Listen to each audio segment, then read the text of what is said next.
Hello, hello, hello. Welcome to our post debate analysis. Um, the first and only presidential debate that we're going to have. I tonight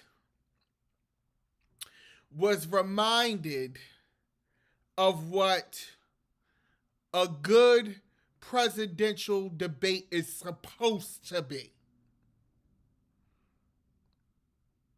Tonight we heard complete sentences. We heard whether it was the truth or not, answers.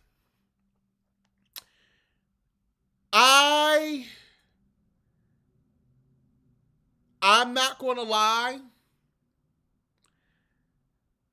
This this was better than both presidential debates. Hands down. Hands down. I don't want to say this, but I'm going to say it because I'm honest and that's who I am. But I feel like these were the two presidential candidates I was looking at tonight. And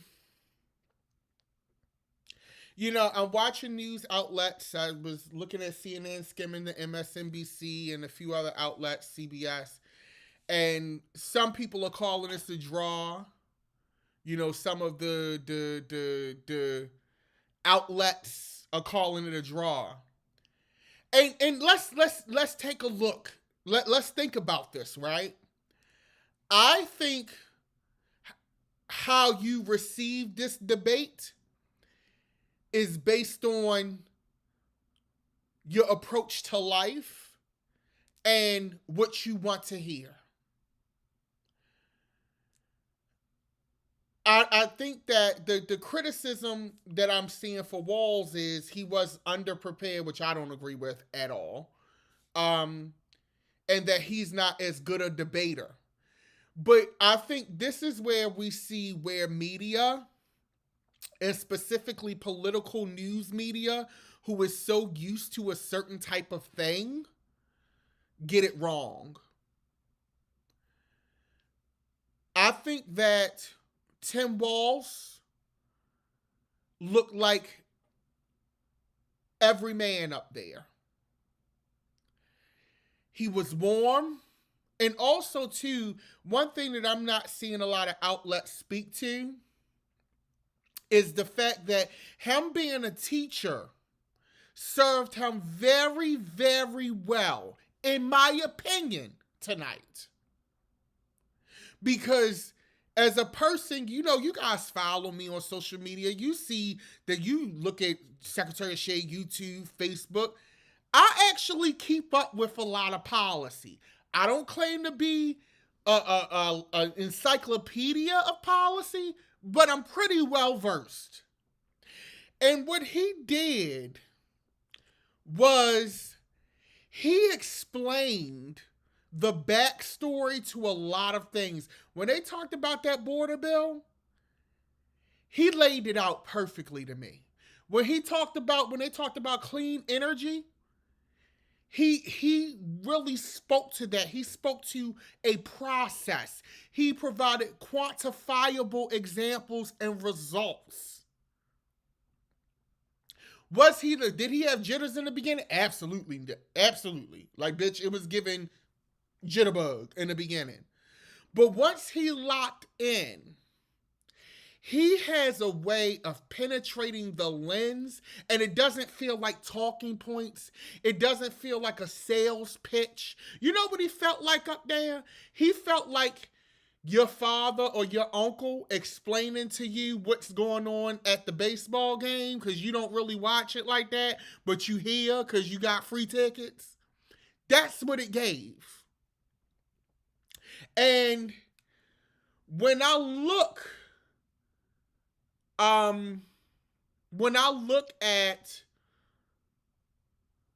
what transpired and everything, the longer the debate went, what you saw was somebody, he disarmed JD Vance in a way that I feel like mainstream news media, at least from the 10 minutes post the debate that I've watched, is not giving him credit for. He also made me see that JD Vance has common sense. But JD Vance values prestige and power more than he does his own personal morals. And you saw that tonight. Because when they talked about gun control, when they talked about abortion, JD Vance even said, we know that the country don't trust us when it comes to abortion and women's rights to choose. He said that outright. Now, there were a few misses on Tim Walz's part, but I think what people are underestimating in the political sphere is that that man spoke to America. He didn't speak to, the top 1% or just the people who went to college or the people who own big business. He spoke to blue collar people and made it make sense. And the thing is, certain things he spoke on, like when he talked about being in the room with Sandy Hook, when they asked him, what made you change your mind about gun control laws? He said, all right, being in the room with them parents from Sandy Hook. And his responses were so real. I think he did fall down on the Tiananmen Square shit. Now, one thing I will agree with that they were talking about on a news post was that with the Tiananmen Square shit, he could have just said, I misspoke, I was in China in the same year as Tiananmen Square, but I wasn't there during Tiananmen Square. And most people with common sense would be like, all right, I get what he was saying. But in this world, in this arena, you have to you have to be on it when it comes to stuff like that. You got to be on it. And he missed that point there. Also, too, with the Middle East shit, he should have just answered that question outright. I think he had to warm up. That was the first question. Now, as far as JD Vance is concerned, right? With Mother Vance, JD Vance, and I said this in the beginning, he is a terrifying man because he can change at the drop of a hat. Like his mood, what he says, like in this debate, you almost have to remind yourself of the horrible things that he said, the fact that JD Vance is and has been for a nationwide abortion ban,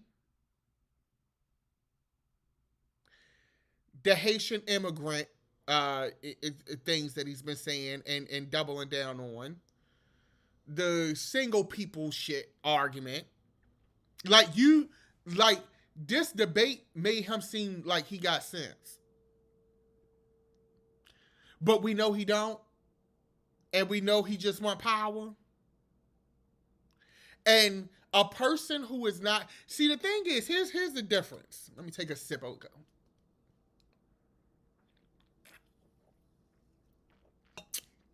Here's the difference with Vance and Trump. One thing you got to give Donald Trump is Donald Trump, whether he in a debate, whether he doing an interview, whether he at a campaign rally, whether he eating cereal in the morning. He's the same Donald Trump.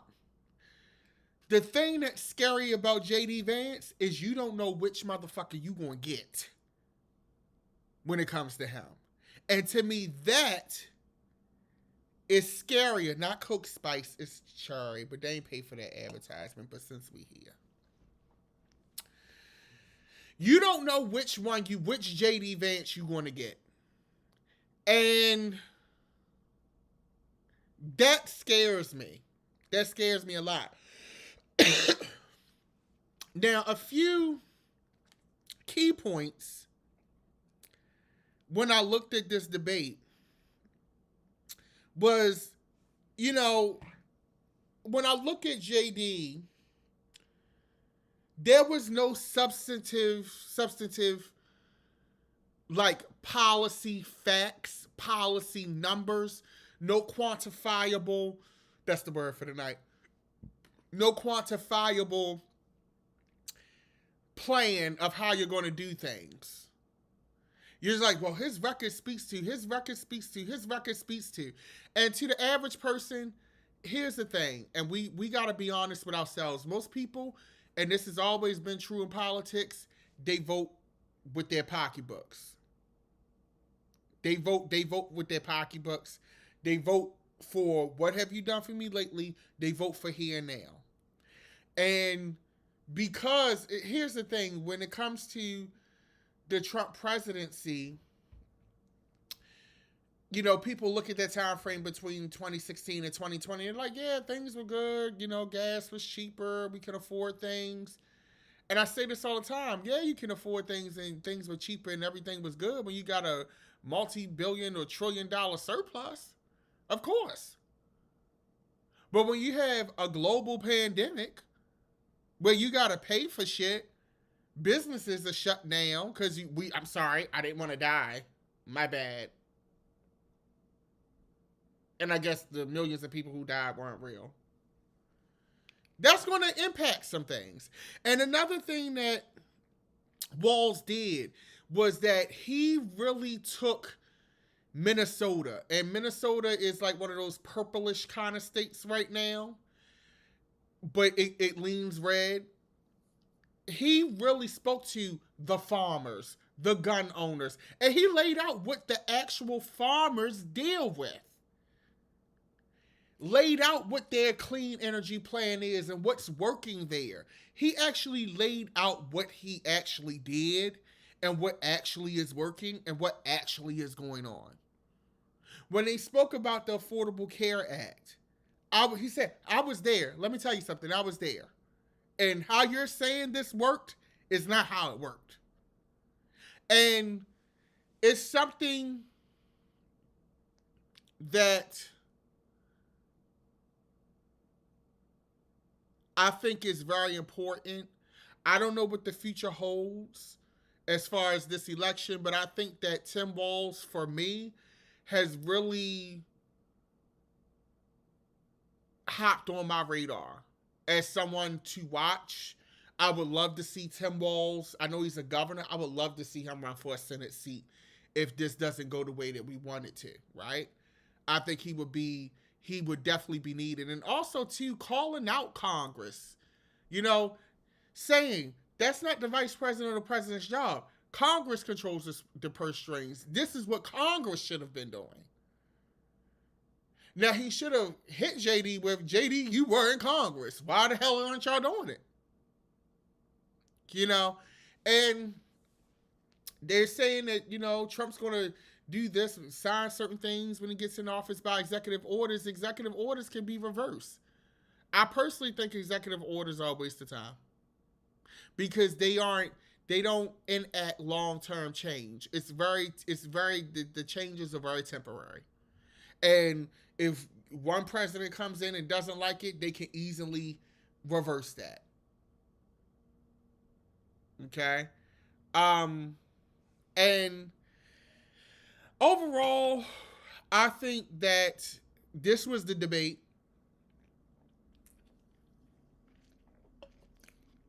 This was the debate that the country actually deserved. I feel like, had we had 3 debates like this, we would be in a better place as a country. I honestly believe that.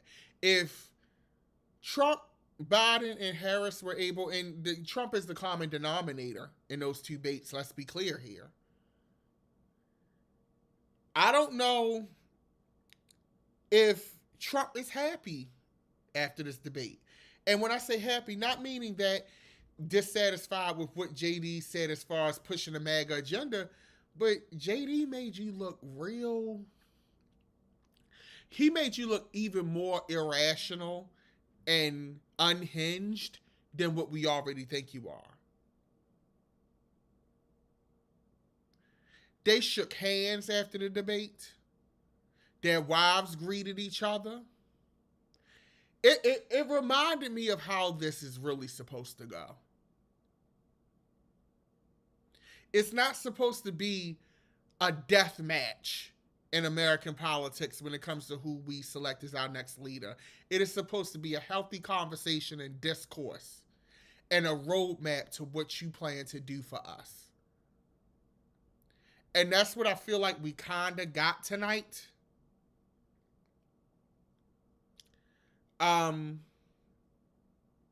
But overall, I think this was a success. I didn't fall asleep. Um, and I think no matter what side you're on, no matter what side you're on, I think that everybody across the board, unless you're just really unhinged and just out there, can respect what we got tonight. Yes, there was some lies said. We all know that. But overall, I think we got our money's worth tonight. That's just my personal opinion. You may not agree. And that's fine. You know, this is what we do in America. We have healthy discourse and work out our grievances and disagreements. And I think that this was the closest that we've gotten to that in a while.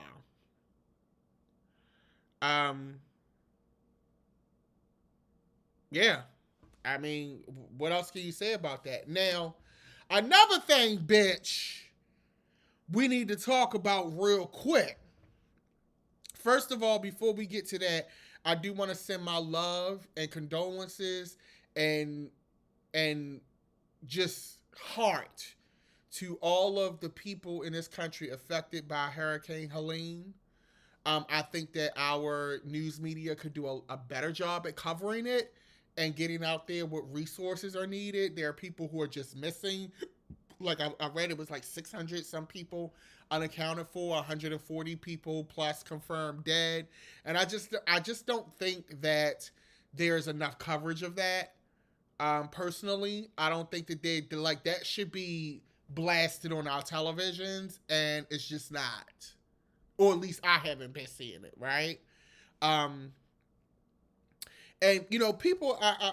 Before we get to the longshoreman strike, the port strike, people got mad at me today on X. I don't know. You know, every now and then I post on X. She's not really that girl for me. I'm more of a Facebook, Instagram, YouTube girl. People got mad at me on X because I said Israel and Palestine are important issues, but we need to be looking at.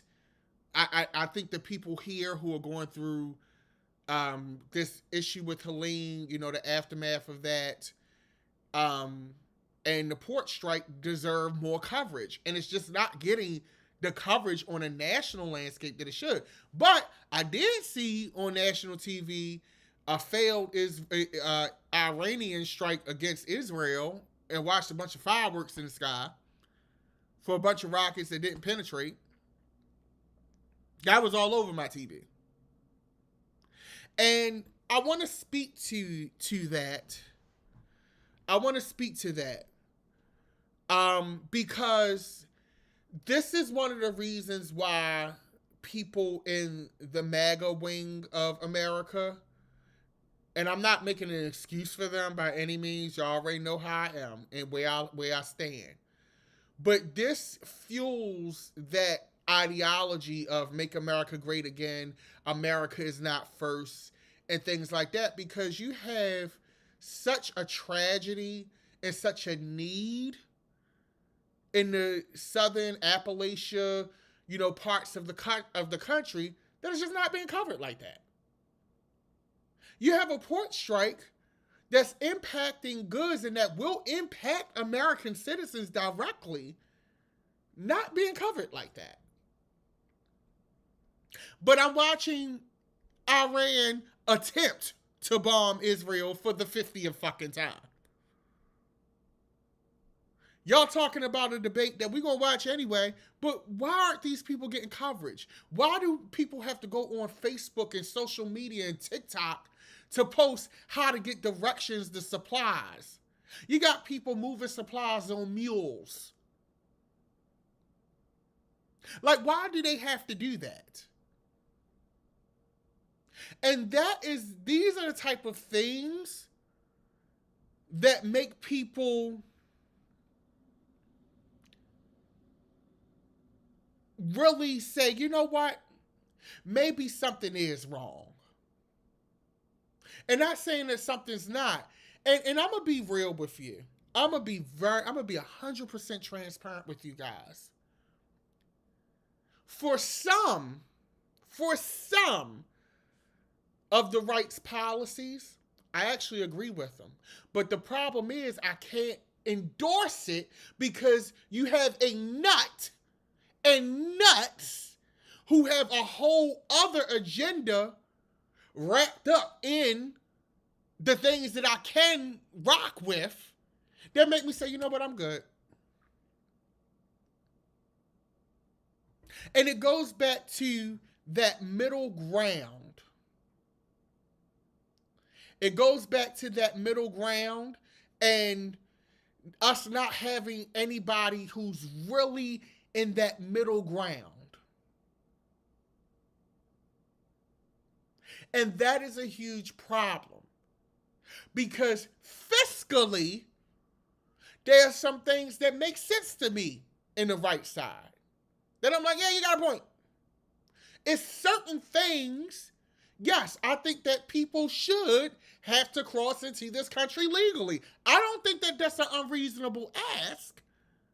But then when you wrap it up into separating people and shooting people and all that stuff, then you're putting children in cages. Now I'm like, damn, you done took an inch, made it a mile. I can't rock with that because I don't want to be a part of crimes against humanity, bitch. I just want law and order. So it makes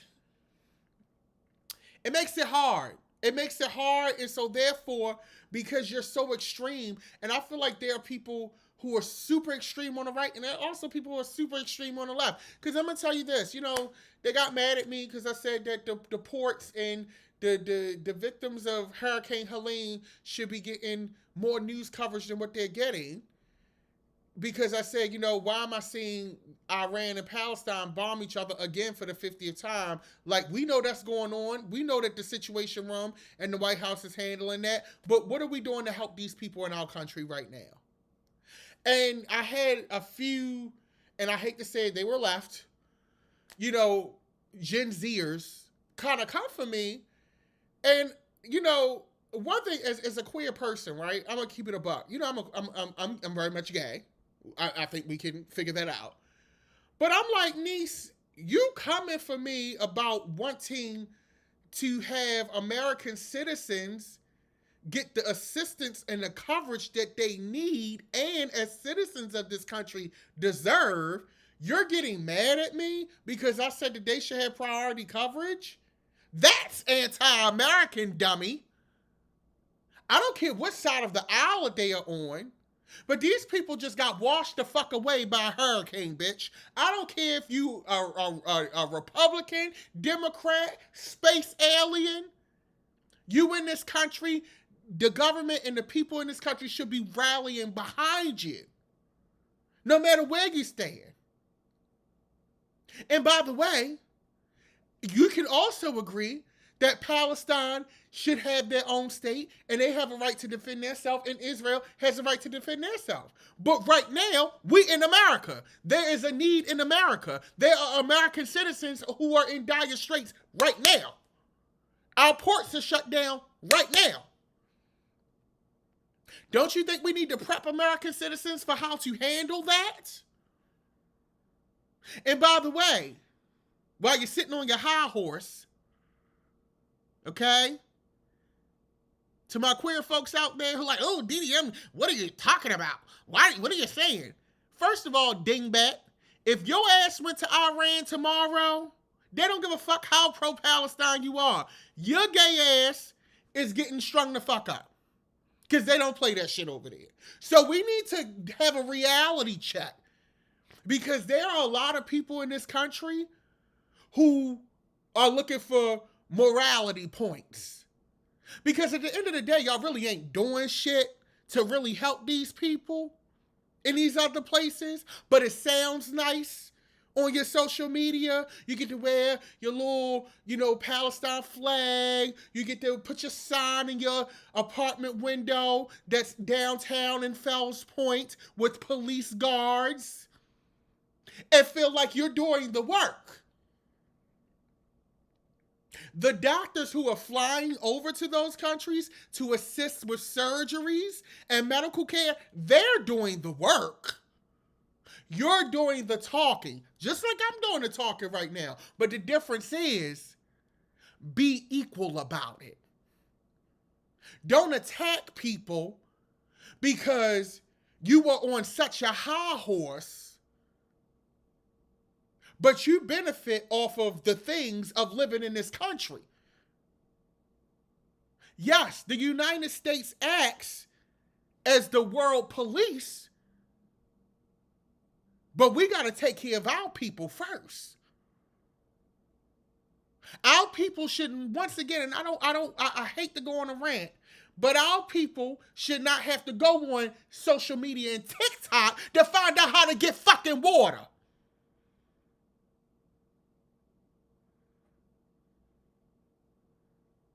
Let's be real. So while you coming after people for saying that, because we wanted to say, can we pause on the Israel and Palestine coverage for a day? Think about that.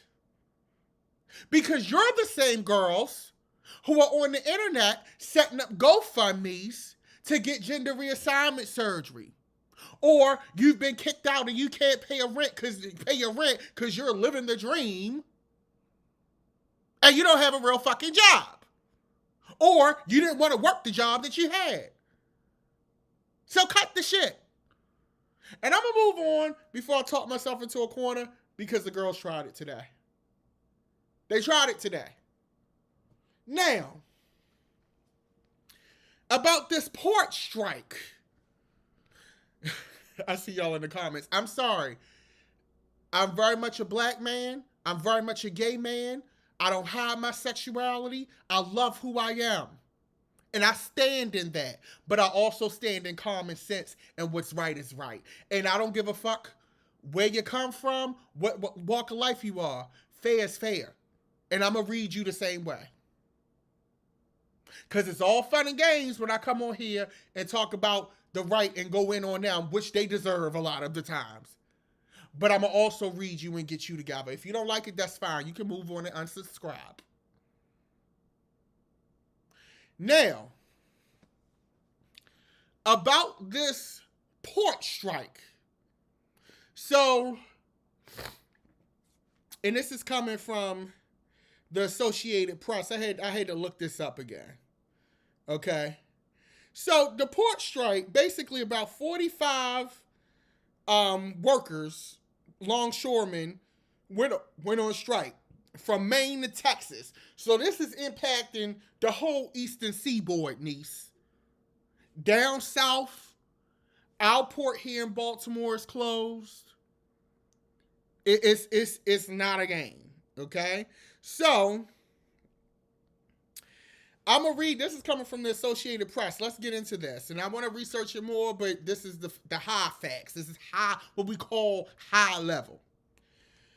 The union's opening offer, which is the union that represents the port workers, the longshoremen who are on strike, was for a 77% pay raise over the 6-year life of the new contract, with President Harold Daggett saying it's necessary to make up for inflation and years of small raises.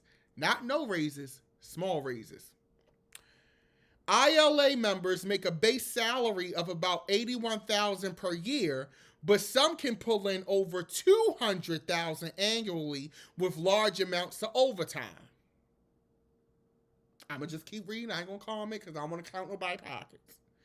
But Monday evening, the Alliance said it had increased its offer, which I think is the counter. So this is the people who they went on strike against. The Alliance increased its offer to 50% raises over 6 years, and it pledged to keep limits on automation in place from the old contract. The union wants a complete ban on automation. Now, first of all, I understand,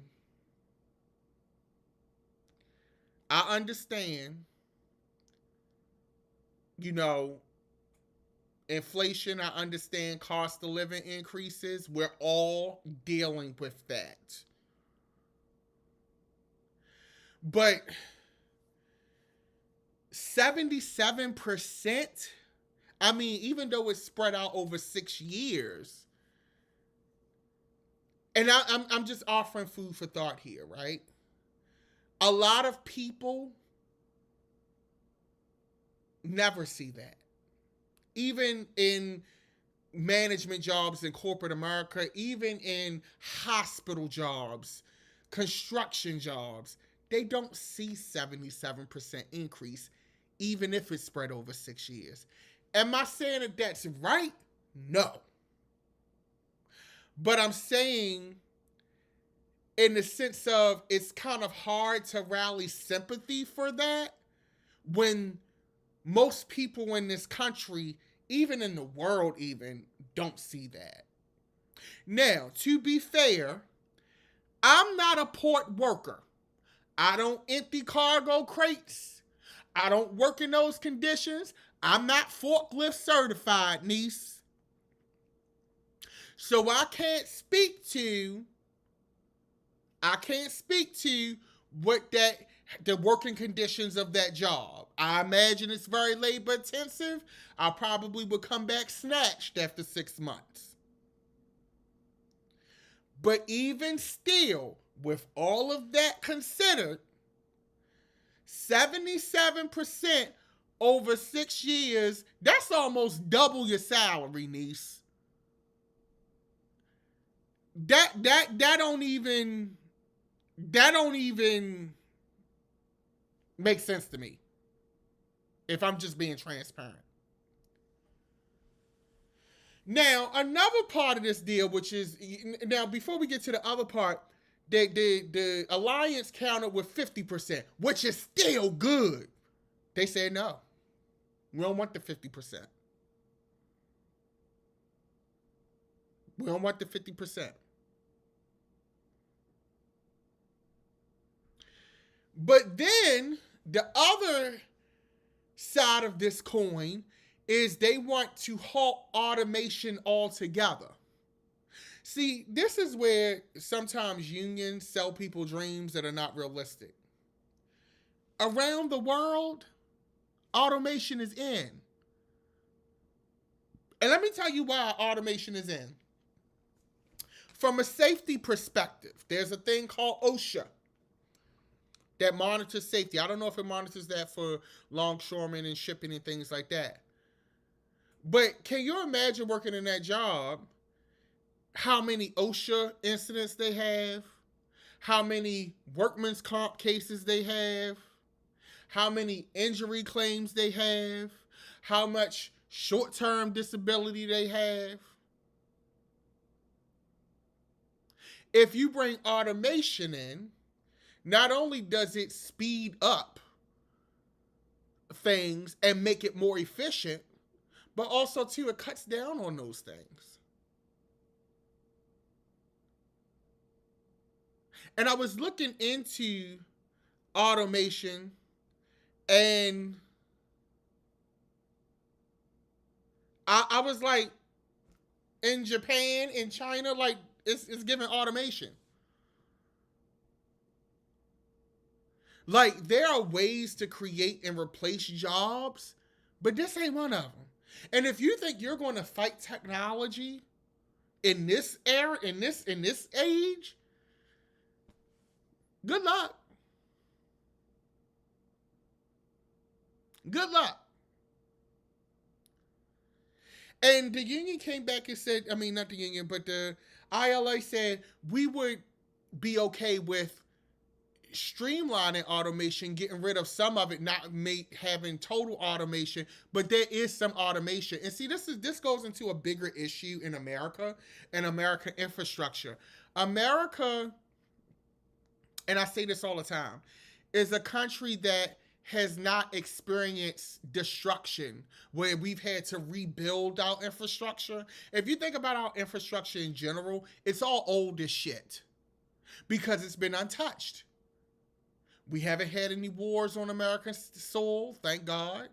But also, too, in not having that, American people don't want to pay for the inconvenience of infrastructure upgrades. We don't like the roads to be messed up. We don't want to pay for it. We don't want the tax dollars. Well, if you can keep sending money to Ukraine and Israel, I'm trying to understand why we don't have a bullet train or a high-speed rail on the East Coast. And I'm not talking about that damn Acela, bitch. Because that's not high speed. You go to Italy or Europe, that's the regular goddamn train, bitch. That's not high speed. Okay?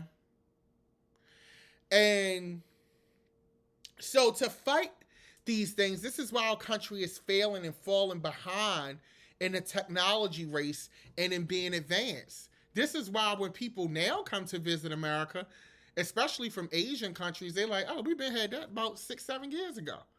They laughing at our little iPhone 16s. They're like, girl, what is that? You know? So I think, here's the thing, right? The longshoremen do kind of got us by the balls, excuse my French, because we want our shit. We want our Amazon Prime next day shipping, 2-day shipping. We want our UPS Express overnight. We want all of those things, which drives traffic at the ports. So because we want all of these things and we don't have automation, and these ladies and gentlemen and everything in between work at these ports, they got us by the balls. So at the end of the day, they're going to, I don't know if they're going to get everything that they want, but it's going to be pretty damn close. Because you know what? Americans hate to be inconvenienced. We already complain about the price of shit now. Can you imagine if the ports is closed for an extended period of time and you got to wait for eggs is on back order, cereal on back order, Pampers on back order. We Americans don't have the strength to endure that type of inconvenience because we don't know what it feels like.